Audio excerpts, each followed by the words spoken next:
growing up in Sunday school, I was taught from the Bible, those who bless Israel will be blessed, and those who curse Israel will be cursed.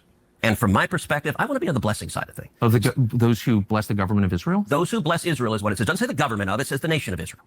So that's in the Bible. As a Christian, I believe that. Where is that? I can find it to you. I don't have the scripture off the tip of my... You pull out the phone and use the... It's in Genesis, but... So you're quoting a Bible phrase. You don't have context for it. You don't know where in the Bible it is, but that's like your theology? I'm confused. What does that even mean? Tucker. I'm a Christian. I want to know what you're talking about. Okay. Where does my support for Israel come from? Number one, because biblically we're commanded to support Israel. But number two... Hold on. Hold on. You're a senator, and now you're throwing out theology, and I am a Christian, and I am allowed to weigh in on this. We are commanded as Christians to support the government of Israel? We are commanded to support Israel. And what does that mean, Israel? We're told those who bless Israel will be blessed. But what? Hold on. Define Israel. This is important. Are you kidding? This majority Christian country. Define Israel? Do you not know what Israel is? That would be the country you've asked like 49 questions about. So that's what Genesis, that's what God is talking about. The nation of Israel, yes. And so is that the current borders, the current leadership? He's talking about the political entity called Israel? He's talking about the nation of Israel. Yeah, nations exist, and he's discussing a nation. A nation was the people of Israel. Is the nation the God's referring to in Genesis, is that the same as the country run by Benjamin Netanyahu right now? Yes. It is. Okay. And by the way... So here's the thing. No, this is a very nuanced and interesting discussion. Yes. Well, let me poison the well by saying we live in a theocracy. America is a Christian Zionist theocracy, and people like Ted Cruz and the tens of millions of Christian Zionists genuinely believe that the Bible commands them to support a foreign nation. That is, in my opinion, delusional, insane. But I want to hear your perspective on it. No, I agree. Okay. And number one off the bat, Tucker has a point that when we're talking about Genesis and what Genesis is talking about as a Christian, it says you should bless those who bless Israel, and him who dishonors you I will curse, and in you all the families of the earth shall be blessed. Okay, fine. That's in Genesis 12. But after the temple falls in 70 AD, there's a biblical, this is supposed to be a prophecy from Daniel, and there's a whole dispersion of the Jews among the nations. The diaspora. The diaspora. And they're not... That's prophesized? They rework an old prophecy to make it work. Okay. Really, let me explain that. Really what happened was Israel gets sacked by the Assyrians, Nebuchadnezzar, and they get dispersed, and they get sent into Babylon for 70 years. And then that's really what they're talking about. And this goes back to Jeremiah. And then Daniel gets written a little bit later in the Hellenistic period and sort of fixes what Jeremiah was doing to make the prophecy work for their time in the Persian period. So then as time progresses and Romans end up sacking Jerusalem, then they look at the old prophecies and go, wait, maybe it was about this time. So they're always reworking their prophecies to fit whatever time period they're in. That's the nature of Jewish prophecy. It's flexible. It can be redone. It can be reestablished, what's the word? Reconstituted, the third time. Yeah, exactly. You're always constantly rechecking what it means for you in the day you're in. And this is actually like Josephus talks about this in his Jewish War. He wrote this in the 90s AD, where he says there's a group called the Essenes, a Jewish sect, who is known for taking Old Testament prophecies and reapplying it to modern times. So they do this. They're always doing this. Now, as far as... And it's every religion that is always constantly reworking their interpretations, right? That's very true. Yeah. Now, as far as being commanded to bless Israel... Yes. Well, technically, Tucker does have a point when he says that you don't necessarily have to care about who's in charge of Israel. So this is very nuanced. I'm going to go both ways. I'm going to give some points to Tucker and some points to what's his name, Senator Ted Cruz, because Ted Cruz is right in a sense where they are the children of Israel as Christians. Paul says this. They're grafted into the line of Israel as believers in Christ the Messiah. They have an obligation to care about Israel and what happens in Israel. Right. So to clarify that point, just so everyone watching understands, after Jesus came, he said everyone is like all of my children are the Christian church is Israel. Whoever believes in me is grafted into the vine of Israel. Right. So you no longer have to be a son of Abraham or one of the 12 tribes. You can just be a Gentile now. Right, and that's the verse of Paul where he says there's no Jew nor Gentile. No We're Jew all nor one. Gentile. Right. Paul really reestablishes what this idea and saying, you believing in Christ, getting baptized, all that stuff. You become Israel, the new Israel. Yes, Even Jay yes. Dyer will say, "Yeah, we're the real Jews." Even Jay Right. Dyer will say this, and he's Yeah. right for saying that. However, if you look at the Bible and the Old Testament and the prophets, and even in the New Testament, there is a precedent of rejecting the leadership. So there's like a dozen or so kings in Kings and Chronicles in the Old Testament who are doing evil stuff, who are worshiping the wrong gods, who are doing bad things, and they get rejected by the prophets. You don't have an obligation to just be subordinate to the leadership. So Tucker is right that, like, Jeremiah is talking crap. He's talking shit against the king of Israel, saying your whole kingdom's going to fall because of what you're doing.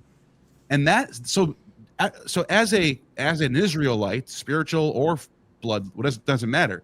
You have that obligation to criticize the leadership and to have that, like, nah, F you, not you. You're not following the ways of the prophet, whatever your ideas are. Mm-hmm. At the same time, though, the idea of the return of the kingdom of Israel to Christianity from a Christian theological perspective, and Christians can just take me or leave it, because then they're going to say, you're not a Christian, why do I listen to you? Take me or leave it, I don't care, but just hear me out for a second. The kingdom of Israel is supposed to come back as the kingdom of heaven. There is no third temple period for Christianity. They shouldn't care about what the Jews are doing in Israel. They should just be waiting for Jesus to come back and usher in the kingdom of heaven. But Christian Zionists sort of reinterpret the Bible, and sort of, because of the nature of the history of Zionism and how much U.S. and England are involved with Zionism and placing the Jews at between 1917, the Balfour Declaration, through the 1948 after World War II, they were so involved in this, and they start like really brainwashing Christians to actually care and be like supporters of the state of Israel. And so you get these evangelical Baptist preachers who are spinning their theology. They're doing their own exegesis in the Bible and saying that, oh no, we're all part of Israel. We should care about Israel. We should fight the Muslims, right? And the history of the church really doesn't really care about Israel. Mm-hmm. The history of the church, in fact, the church is the Israel, right? Like that. The Christian church is the new Israel, right? Exactly. And they're supposed to spread across the earth. They're not supposed to care about Israel anymore.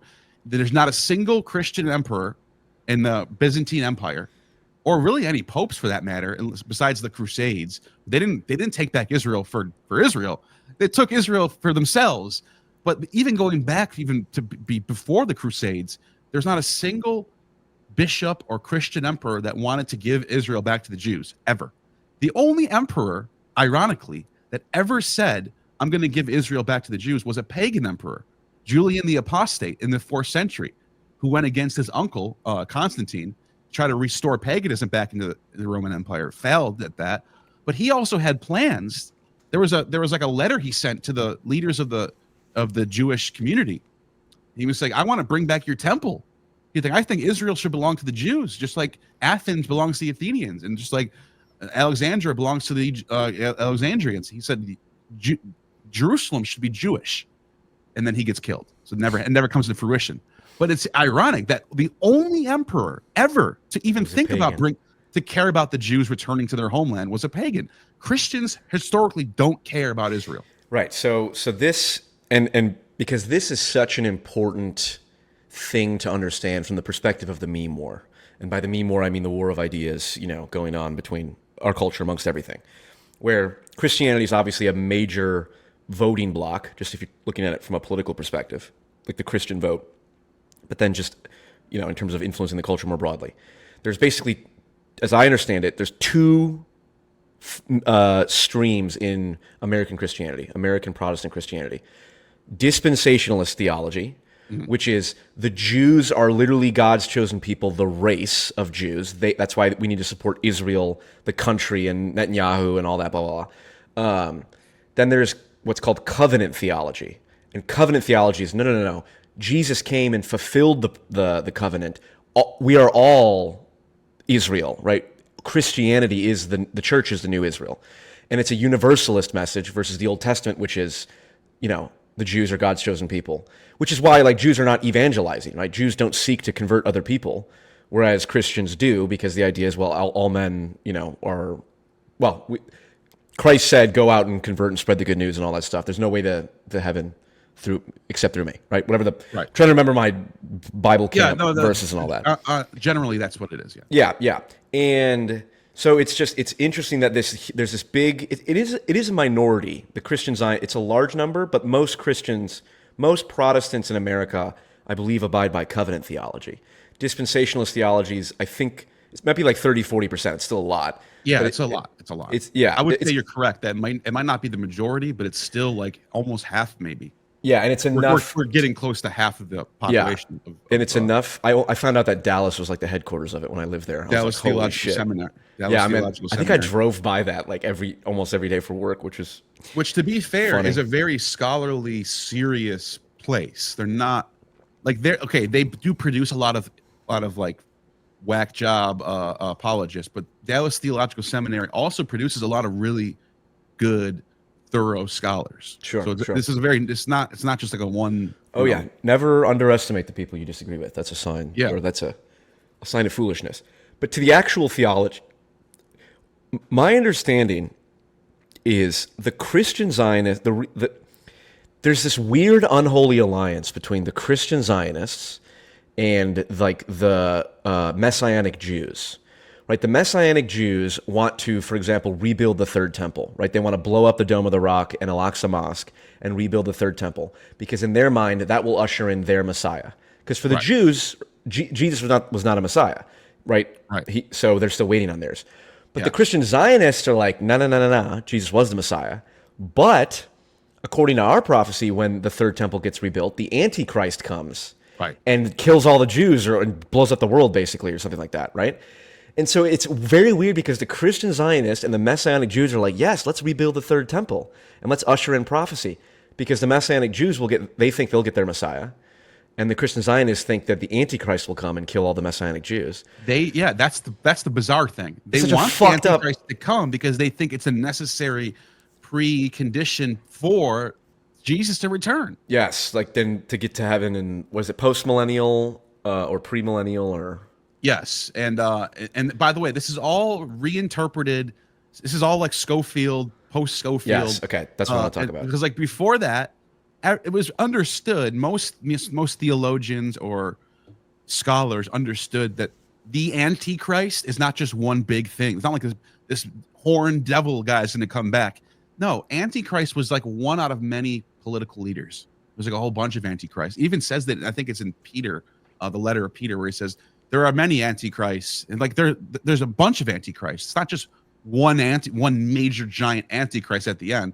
There's supposed to be, according to the Bible, according to all the theologians up until like the 19th, 20th century, that the Antichrist is not a big deal. It's just like there's like a whole bunch of Antichrists. They're just political leaders that are anti-Christ. They're anti-Jesus. That's all it means. Technically, I'd be an Antichrist. Jordan Peterson would be, because he's upsetting the normal Christians. Exactly. And under that definition, it's not a big deal. But then, like you said, it gets reinterpreted as this thing that needs to happen. It needs to happen before the end times. The Antichrist has to come, and they're very specific on what he's going to be like. He's going to be, he's going to be a liberal, blue hair, like feminist. Like they always reinterpreting in modern, in whatever time you're in. They're always reinterpreting what it's going to be. There's Sibylline oracles from the Orthodox Church in the 15th century about the Antichrist being a Muslim, a Mohammedan. Yep. Because that was their enemy at that time period. The Ottomans. That's an example the Ottoman Turks were taking over Rome. So they thought that their enemy back then was the Ottoman Turks. Their enemy today is blue-haired feminists. Yeah. Some Democrat president's going to be the Antichrist now. That's what they're worried about. That's an example of, you have the archetype Antichrist, but then you have to connect the abstract archetype to whatever context you're in. So you have to take the archetype and then ground it in whatever your historical context is in, like the mundane, the world that you live in. So whether it's the Mohammedan or the Democrat or the Turks or whatever, it's like, and it's always classic interpretation. In 100 years from now, there'll be a new idea of what the Antichrist will be all over whatever social media platforms are around that time, whatever VR system ever we're all plugged into. And 100 years from now, there's going to be a whole different idea of what the Antichrist will be based on the political climate. It's like Mark of the Beast, right? Like Mark of the Beast is the vaccine, or a lot of people were saying. Right now, it's the vaccine. What was it before that? Well, so originally, Book of Revelation was not written for future events. If you read Revelation straight without just read it straight with a fresh pair of eyes, he's talking about events happening right in his time. So Nero is 666, and then there's like he names 5 kings have fallen, 2 more will come. He's talking about Domitian and Titus. Okay, he's talking about the beast with the seven humps or whatever, which is the 7 hills of Rome. He's talking about Rome as like the fall of Rome. That's what he's talking about. He's talking about between 66 and 70 AD. And the mark of the beast in that particular passage, we're not really sure what he meant by that. There's like a few theories that were floating around of what it meant. Like there are some different cults in the Roman Empire that would mark their ears or something, and maybe they thought that was what it was. There's a lot of theories and a lot of debates on what it means. But that idea over time, depending on who's writing, keeps changing. Up until today, well, now the mark of the beast is the vaccine. 10 years, 20 years ago, there was this idea that people were going to get chips in their hands for credit cards. That was the mark of the beast then. 20 years from now, who knows what people are going to say about the mark of the beast? It'll be something different. They're always, like I said, they're always changing what they want. They're always Revelation's always getting reapplied to different times. So, all right, let's talk about the Scofield Bible and how this giant sect of Christian Zionist, dispensationalist Christian Zionists in America, which Ted Cruz would be an adherent to. That's why he's saying I have a biblical duty to support the country of Israel. How did that come about? What is in the scope? Say what the Scofield Bible is, and then what is in the Scofield Bible that how do they get around the whole there is no Jew or Gentile? Because the New Testament seems, I'm not an expert by any such imagination, but it seems like it's very clear that there is no, Jew or Gentile. The church is Jesus. The church is the new Israel. How do the Christian Zionists and the Scofield Bible get around that? Well, so this is a 20th century Bible that was produced, interesting, right around the time when, right before or right after the Balfour Agreement, right around 1917. I think there was an edition before that, early 1900s, 1910 or something. But then it gets revised during 1917, which is the year, interestingly. And then all of a sudden you can see a shift in that particular. I think there's a big shift in Bible studies in general at that time, where all of a sudden there's a big emphasis on Israel, on the purpose of Israel, on what people's stances on Israel was. All of a sudden it's in the picture. There's a dispensationalist. Obviously, we talked about that. There's this whole emphasis on the millennial reign, the tribulation. All of this stuff is really not in the Bible. But the rapture. The rapture is not in the Bible. They're just making up new ideas based on the end times. This whole end times thing becomes so central, and then people start really thinking we're in the end times. They've always thought this, by the way. Even 100,000 years ago, people thought they were in the end times. Yeah, 1500 years ago, and 500 AD, people thought it was the end times. People always think it's the end times, but now it's the 20th century. We're getting towards the year 2000. Now it's really. Oh, it's coming. Well, it kind of is this time. We got nukes this time and all that. But yeah. Go ahead. So they that's what they're thinking. And so there's rapture theology, left behind eschatology, all this sort of. You ever heard of the book called? It was an author, Hal Lindsey, The Late Great Planet Earth. Mm-mm. So there's this book that they passed around in my church that I was at. I went to one of these churches. I joined one of these churches when I left prison, just because I had a friend that was there. I didn't choose it because I thought it was a good church. I didn't know anything about it. I had a friend that I grew up with that I knew was a Christian, and I just wanted to get to a church that I could find someone that I knew. Mm-hmm. So that was my reason for joining. And I go to this church with my friend who's been there for years, and it's a dispensationalist Zionist church, completely right-wing, and then they ended up being, and this is before Trump, but they ended up being completely Trump is the next Messiah type idea. They didn't say that, but they act like it. Right. There's a verse in Revelation where it says the last trump will be sounded, trumpet. and they're like Trump. Like that's how insane these people were. But they had this flag of Israel in the church, an Israel flag in the church. So they would pass around extra biblical literature in the church. So obviously they gave away Bibles in there. But one of the books they gave away was this book by Hal Lindsey called The Late Great Planet Earth. And it's basically like, if you want to pull it up and show people, it's a book about the end times, about what's going to happen to you if you don't believe in Christ. And everyone's going to be taken away in the rapture, and you're going to be stuck behind with everyone else, and it's going to suck. And Jesus is going to come and kill you all. And this book is like basically it's like canon to them. I'm not even kidding when I say this. These dispensationalist Zionist Christians think this book is like canon to them. It's almost like how the Catholic Church in the medieval period viewed Dante, like Dante's Inferno. His trilogy. They started to like really think that maybe Dante was divinely inspired.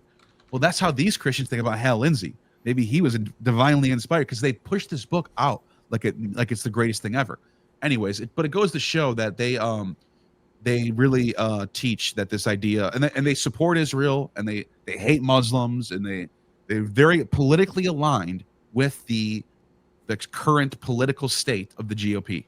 100%. Yeah. They're backed them 100%.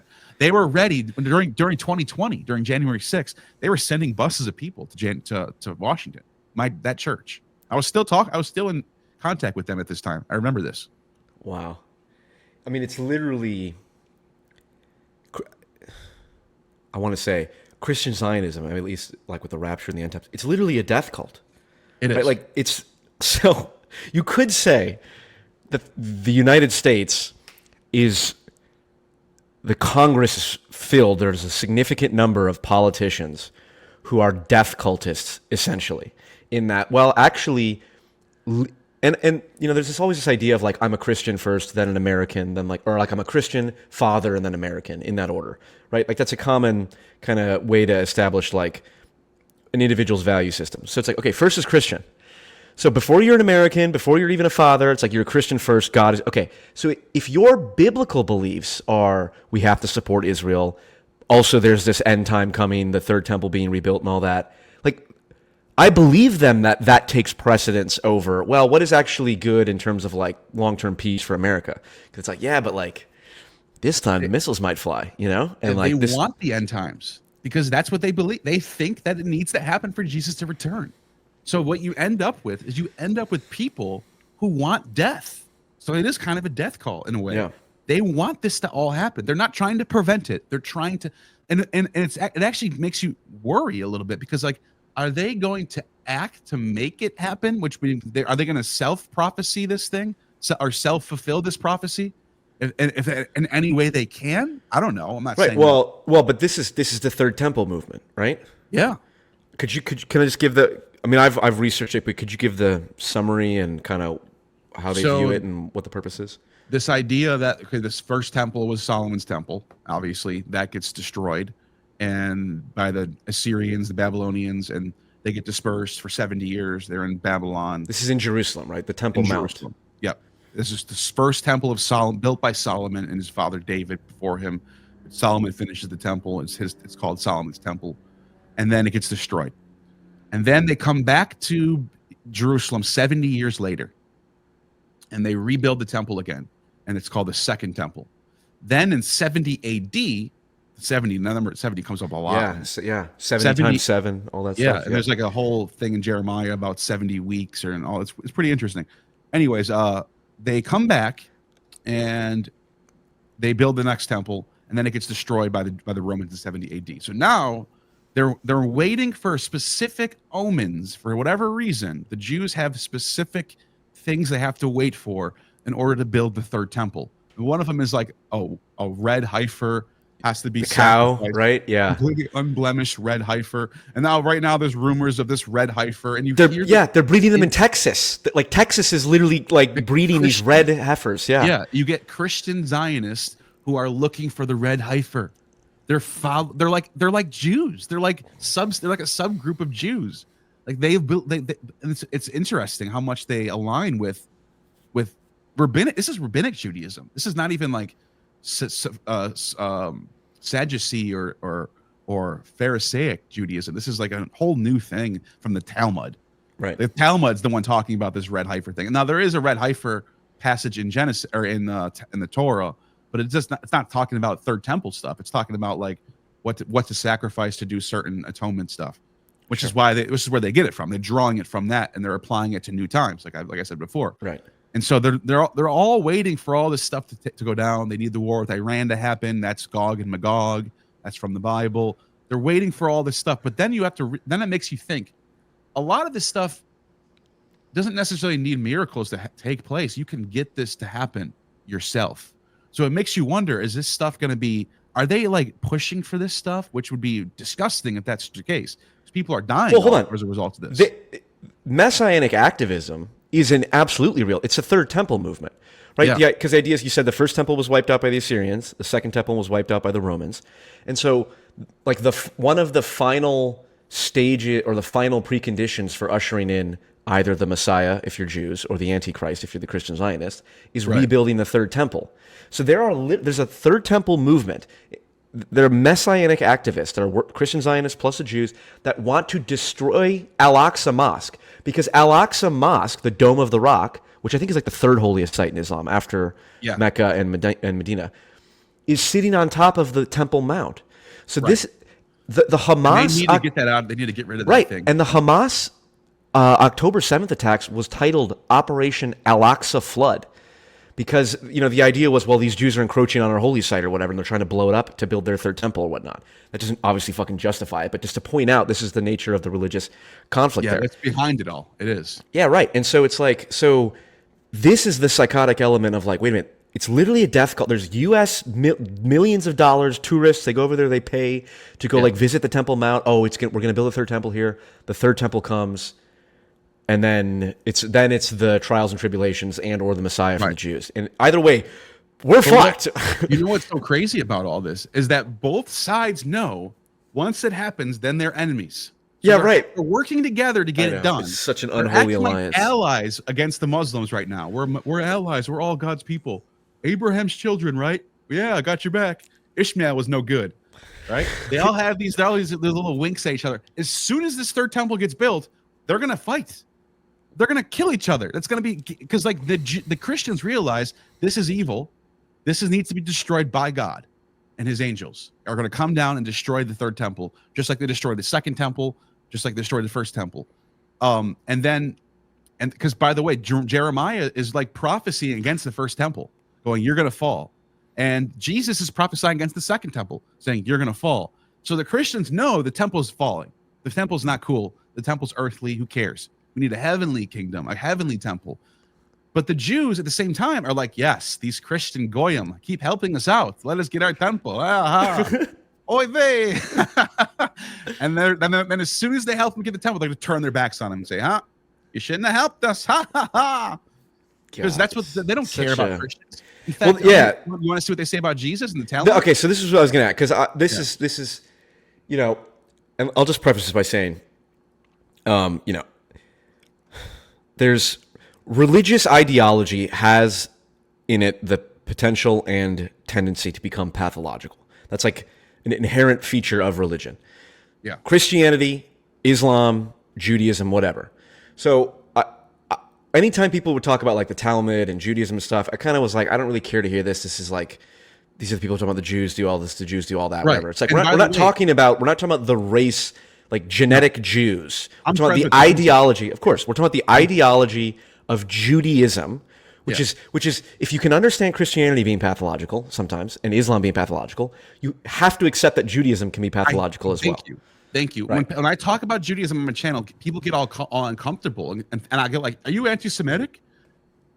When I'm talking about Christianity, do you not see I'm doing the same thing with Judaism? Right. I'm not even naming any Jews people by name. I'm talking about the religion, only the religion, and it's like it should be just as fair to criticize Islam or Christianity or whatever. I think it's on the table, and that's what we're doing here. But so the Talmud, which help people understand. There's the Torah. Way, one more thing on the Talmud, real quick. People like to take passages out of the Talmud and show them as look how horrible these Jews are, and they show the passages on the screen. But what they're don't telling you is that in the Talmud, there's a back and forth dialogue called Mishnah versus Gemara. And the Mishnah is the more liberal, let's not be so hasty, let's not be fundamentalists. The Gemara is more like, yeah, we got to follow the laws of Moses, do this, do that. And so there's a tug of war. It's a platonic dialogue, really. Yes. There's a great tweet by, you know who Daryl Cooper is? Yes. I'll show it on screen. I'll show it on screen, but he talks about how any people who like the Talmud is like a massive series of books with all kinds of back and forth. For anyone to just pluck one passage out and say this defines all Jews or Judaism, they don't know what they're talking about. Correct. At the same time, it is relevant to see what is going to some of the back and forth, right? Like what some of the discussion is. Yeah. So can you just clarify how is the Talmud different from the Torah? Okay. And then what is Talmudic Judaism and how does that factor in everything? The Torah is the original first 5 books accredited to Moses. Probably wasn't written by Moses. Probably written way later. There's no mention of any Torah until like late 4th century, early 3rd century BCE by anyone in any sources. Anyways, that's a whole other topic. The point is, you have these first 5 books of Moses: Genesis, Exodus, Leviticus, Numbers, Deuteronomy. That's the Torah. The Tanakh is the entire Old Testament in Hebrew, the original. So it's the Torah plus Ruth and Leviticus, Samuel. Leviticus is the Torah, but yeah, it's Proverbs, it's Psalms, it's the books of Kings and Chronicles, all the prophets, Jeremiah, Isaiah. That's the greater Tanakh. The Christians believe in the Tanakh. The Tanakh is their Old Testament. So Christians believe in the Torah and they believe in the Tanakh. Those are Old Testament books. The Talmud, there's an interesting story about the Talmud. The Talmud starts being written after 70 AD, after their temple falls. And what happens is the Jews are now spread out among these cities. One of the first cities that they lived in was a city in Israel called Yavne. And it was actually, I actually have a Talmud passage that explains what happened there. They actually explain it themselves what happened there, how Yavne survived the wrath of the Romans. It's the only city that survives. This rabbi, Zakkai, Yohanan ben Zakkai, was told to run out of escape Jerusalem because he's blocked in by the Romans, but he escapes the city to go and plead with the emperor Vespasian, and he's not the emperor yet, but he's the soon-to-be emperor. And he sneaks out, and I'll show you what he says to him. He goes, when Rabbi Zakkai's reached there, the Roman camp, he said, "Greetings to you, the king." So he's like sucking up to the Romans because they're dying. He's like trying to make peace. Mm-hmm. "Greetings to you, the king." Vespasian said to him, "You are This is a boss. This is some base ass shit you're about to hear right here." And I actually believe this story because it sounds so crazy. Vespasian says to him, "You are liable for death penalties. 1, because I am not king, and yet you call me king. Furthermore, if I am king, why didn't you come to me until now?"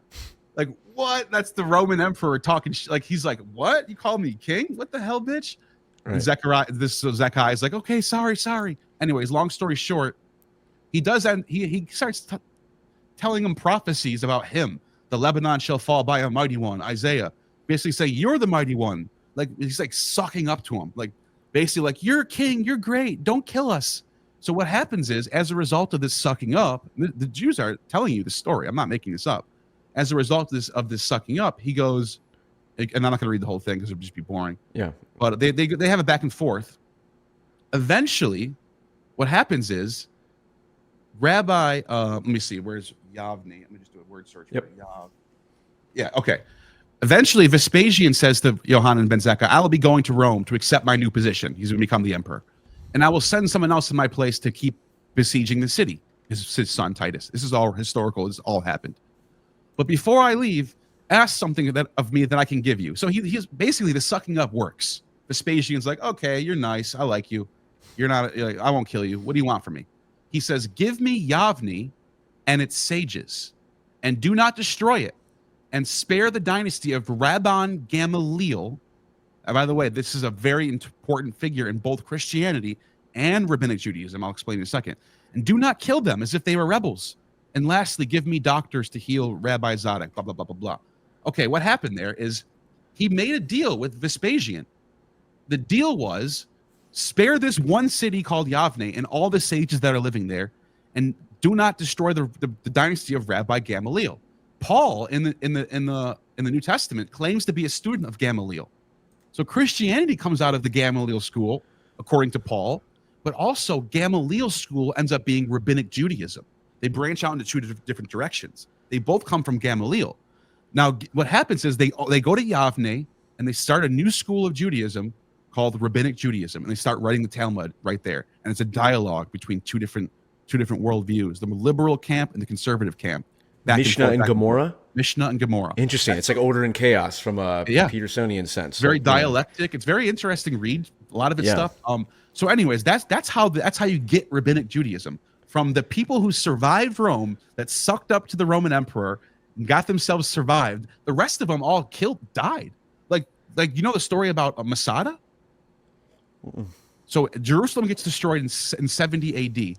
Three and a half years later, around 73 to 74 AD, there's one last holdout of the Jews in Masada, down in the south in the desert, and they're up on this metropolis that was built by Herod a century before, and they have all this water and food supplies, and they're holding off, and the Romans are sieging it, and they're like, if you guys just give up, we won't kill you.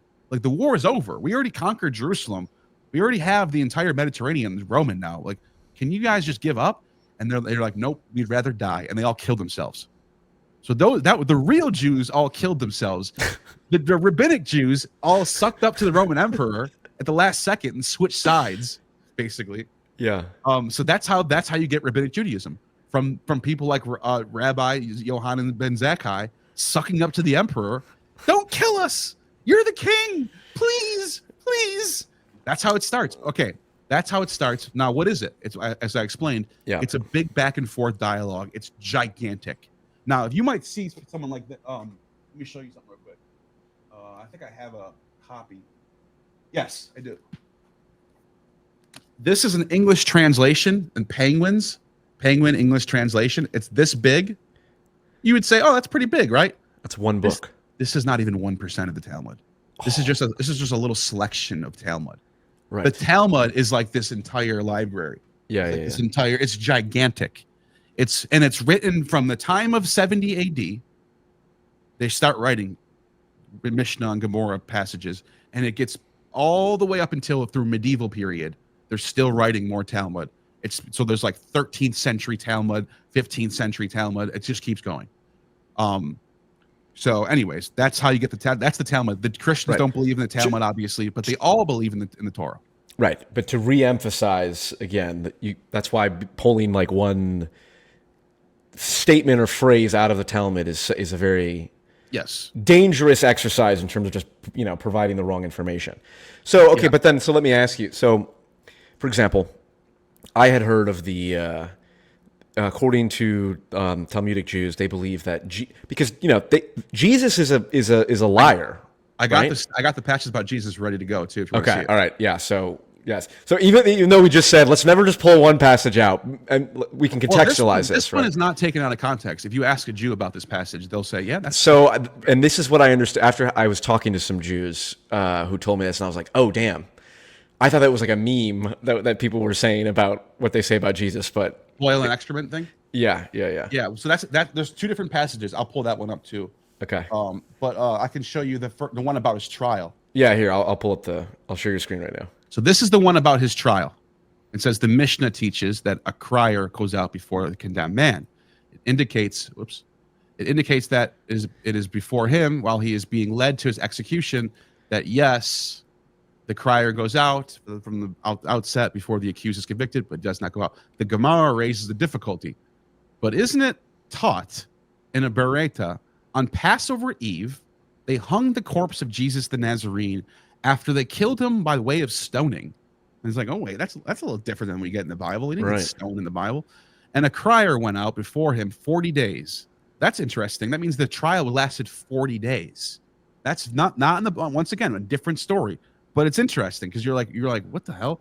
Publicly proclaiming Jesus the Nazarene is going out to be stoned because he practiced sorcery, incited people to idol worship, and led the Jewish people astray. Anyone who knows a reason to acquit him should come forward and teach it on his behalf. And the court did not find a reason to acquit him. And so they stoned him and hung his corpse on Passover Eve. And then it says, and then this is another weird passage right here. Was Jesus the Nazarene worthy of conducting a search for a reason to acquit him? And so like they're going back and forth on the debating here. The merciful one state in regard to inciter to idol worship. Neither shall you spare, neither shall you conceal him. You see, this is way more harsh.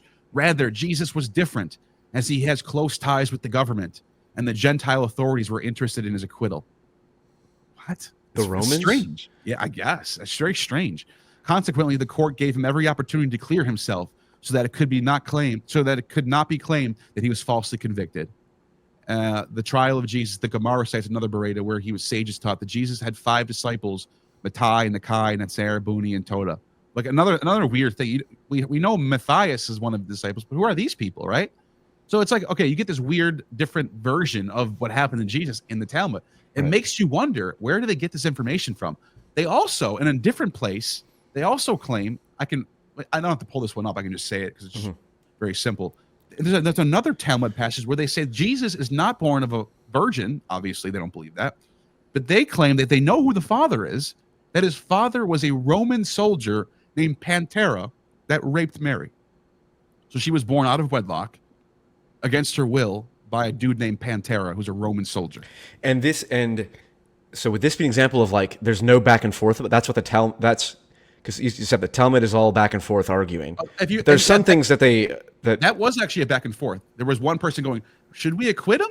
Right. What did he do? And the other, no, he's an idol worshiper. And it was like, well, what if we find someone that can help him out and say, no, what does Deuteronomy say? That's another thing that people didn't understand is they're constantly citing the Bible in the Talmud. They're always, so people will say like, Jews don't even believe in the Bible. They only believe in the Talmud. That's nonsense. Because the Talmud, if you saw that passage, it was citing Deuteronomy against Jesus. They're constantly going to the Bible and citing the Bible in all of their arguments. That's the whole basis of the Talmud is the Torah. But this is the one that I wanted to show you about the excrement thing. Went and raised Balaam. This is another nickname for Jesus. They compare him to Balaam of the Old Testament, which is a character in the Old Testament who actually had powers. So this is another thing you get in the Talmud. The Talmud admits that Jesus did perform miracles. Yeah, a Jewish guy I was talking to told me that they believe that he wrote runes on his foot, which allowed him to walk on water. Yeah, like they thought that Jesus was an actual practicing sorcerer that was doing real feats in the world. They actually give him credit for healing somebody. A guy named Jacob, who was a follower of Jesus ben Pantera, they call him. His father's name is Pantera, was healing someone in the name of Jesus Pantera, and it worked, the Talmud says. So they're like giving him weird points.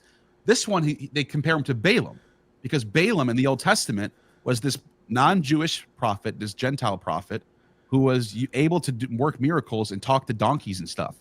So anyways, they're talking about Jesus here, and they say, what is the punishment of the man? A euphemism for Balaam himself in the next world. Balaam said, he is cooked in boiling semen as caused Israel to engage in licentious behavior with the daughters of Moab. What do you mean licentious behavior with the daughters of Moab? Because in the Old Testament, that's Balaam right there. Yeah. So he's talking about I see. Okay. Balaam was like going up against the king of Moab and his daughters and doing crazy. Then it says right here, Onesimus then went and raised Jesus the Nazarene from the grave through necromancy. Onesimus said to him, who is the most important in the world where you are now? Jesus said to him, the Jewish people. Of course they would say this. So they raised Jesus from the dead and go, who are the most important people? The Jewish people. Oh, wow, shocker, right? Onesimus asked him, should I then attach myself to them in this world? Jesus said, their welfare you shall seek. Like this is like some Zion, like they're like Christian Zionism is important, right? Their misfortune you shall not seek. For anyone who touches them is regarded as if they were touching the apple of his eye. Zechariah 12:2-12. See, they're always citing the Bible. Yep. And then Onesimus said, what is the punishment of that man? Euphemism for Jesus himself in the next world. Jesus said to him, Jesus says this himself. He is punished with boiling excrement. As the master said, anyone who mocks the words of the sages will be sentenced to boiling excrement. And this was his sin, as he mocked the words of the sages. The Gemara comments, Come and see the difference between the sinners of Israel and the prophets of the nation of the world. As Balaam was a prophet, wished Israel harm, whereas Jesus the Nazarene, who was a Jewish sinner, sought their well-being. So okay, so this is a dialogue between Oneklos and Gemara, or yeah, on Kelos is one of these. I think on Kelos is one of the Mishnah representatives. Okay, but it's hard to you have to be a Talmud scholar to know all yeah, this right. And again, we'll reemphasize, just pulling this one, phrase out does not mean you can condemn all of Judaism. But it is important to acknowledge there is a strain of like Jewish thought that is like Jesus is a dark magic sorcerer who deserves to be, boiling in excrement and all that. Yes. And you can't just ignore that, in the same way that like the idea of like, well, the Jews are God's chosen people. It's like there are moderate ways to interpret that. I don't have a problem if my Jewish neighbor, who is not, super religious, is like, yeah, we believe God's chosen people, but like, you don't mean like superior. But then there are the Jews who are like, no, we literally are superior. Our rights matter more. Yeah. Type stuff, right? But they're not. Most Jews they're not like required to like follow this to a T. Like they don't. Like I've actually seen dialogue between two different Jews about, is it fair that Jesus is boiling excrement? And one of them was like, I don't think so. Another one was like, well, it's whatever. It's what the Talmud says. And you can see there's a variety of attitudes about this within Jewish thought. They're not like, oh yeah, we got him, he's boiling excrement. They're not like happy about this.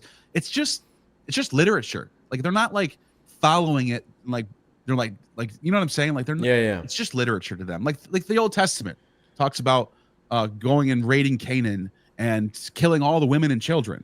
Does that mean Christians are like happy about that being in their Bible? Right, no. right. Yeah, you could do the same thing. Yeah, you could do the same thing with like, let's pull out the worst verse from Jesus, right? Who said like, slaves obey your masters or something like that, right? Like, oh, there we go. Jesus is a slaver. Now everything else is invalid. It's like, no, it's not that simple. And Jesus even said not to. He says if you should leave your family, don't leave your parents and mothers and children to follow me. Anyone who follows their family doesn't follow me.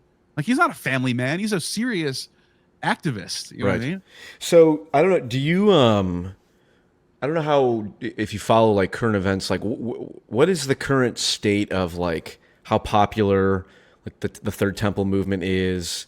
Like, it's obviously we're going to freaking go to war with Iran here. It seems the U.S., Israel, and Iran are for sure striking each other, so they're at war for all intents and purposes, and the U.S. might get dragged into it. But like, do you have a sense of how all of this ties into like the current situation? I think Trump's people right now are majority supporting Israel. Christian Zionists. Even though you don't see it on Twitter as much, the average Trump fan is a boomer who's not online, who goes to church every Sunday and supports Israel and supports whatever Trump does. They support it. They're just following. So he's got support. That means Israel's got support. So there's a huge base of people in America right now that support whatever Trump does, and which means they support Israel. And then you have, and it's not just Trump either. It's most of the Republicans. Most of the Republicans in power in the Senate or the House are Zionist, right? I mean, can you think of any who aren't? Straight up, like political Zionists at minimum. Religious Zionists, the Christian ones, I'm sure largely are. I mean, like Elise Stefanik, the ambassador to the UN, was like, they were asking her, like, do you believe Israel has a biblical right to the land? She goes, yes. It's like, what the fuck? Pete Hegseth says the same shit. It's that's insane. At minimum, they're political Zionists, if not religious Zionists. And what's so crazy about that is Israel has not occupied that land for thousands of years. Oh yeah, right. That would be like me being like, I should be able to go back to Poland and stake a flag in the ground and take over because my ancestors lived there centuries, and it's nonsense. It's nonsense. Now I have friends that live in Israel who I talk to, scholars that work there, who are archaeologists, and I have very valuable relationships with these people because they're the only people who I can talk to who live in Israel, who have access to archaeological sites, who are on the ground, PhD scholars, professors at Haifa University, who I talk to. I'm good friends with them, and I have a lot of sympathy for them. They were born there. They're not settlers. People call them settlers, colonizers. They didn't choose this. Yeah. The 99% of people living in Israel right now were born there. And their grandfathers moved here because the UN pushed them there. They didn't really. It wasn't really their doing. It kind of was the UN's doing, if you think about it. And now, the UN, now as a result Balfour, of that, British. It always goes back to the fucking British. And I think about this: British Columbia is the farthest west colony of the Brits, and then later Canada. It's like mid 19th century when that colony gets established. I think it's like 1850 or something. We can look it up or whatever. But the point is, it's not that far before Israel gets founded in the Balfour Declaration in 1917. So wait a minute. Should we go to Canada and say you guys are on stolen land? I mean, you guys all need to move back? This is the leftist argument against America. America's a settler colonial nation. It's like sure, historically, yes. Insofar as all of the tribes that we took out were killing each other before we got here. So whatever. There's so much nuance here. Yeah, at a certain point, you have to draw some lines, and I don't think after 3 generations, there's no much. What can you do anymore? Yeah. Like these people grew up there. That's all they know. They never lived anywhere else. They're people that live in Israel. That's the reality. Now, does that mean I support everything Israel does, and I think they should expand their borders? No, of course not. Of course, I don't support the settlers, right? Yeah, like that's I've always said that is the crux of the issue here. It's like those are the equivalent of the Islamist jihadists. Like, is Islam? Should we like go to war with every Islamic country because they're Islamic? No, of course not. But is the radical Islam, is that a genuine pathological ideology that we should, take seriously? Yes. Same with the Jewish supremacist. God promised us Judea and Samaria, therefore we have a right to come in. Old Testament, laws, so on and so forth. Yeah, exactly. And most people don't think that way living in Israel. That's why I have sympathy for them, because they just live there, and that's it. And I think, and most people agree with me on this, that I've been to Israel. I was there for a whole month, actually, right before, not even a year before October 7th. And most people, when you talk to them, they don't care about the Sabbath. They have Sabbath laws there. You can't operate an elevator on Saturdays. They have automatic elevators in every building. You walk in and it just goes to every floor and stops, and then it goes all the way down, and you have to wait till you get to your floor.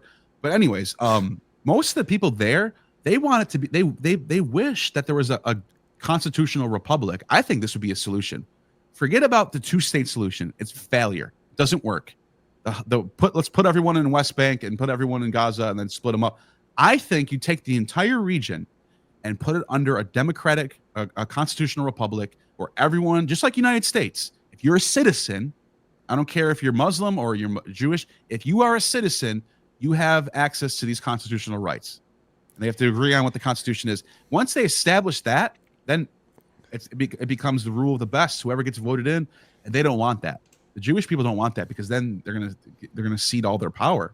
Right. They're gonna lose all their power to just random Muslims. So I just think that would be the solution, but obviously that's not. Yeah, in an ideal world. Well, as you know, there's God's true chosen country, the United States of America. We are the fucking best. Hell yeah. But we do always have to think about, well, does that mean that our values should be exported to everyone else? Because this comes down to like ethno-nationalism. Like, I'm obviously against ethno-nationalism in the United States, but I'm not necessarily against Japan should be mostly Japanese, or Ireland should be mostly Irish. Even Israel should be mostly Jewish. My particular problem with Israel because of how they're going about doing it, and all this religious nonsense that is tied up with it. But there are many considerations. I want to wrap up here soon. Do you have any final thoughts or things? The only last thing I wanted to show you is an interesting story about Nero in the Talmud. Okay. It's one like this is just to give an example of there's a lot of strange legends and stories in the Talmud.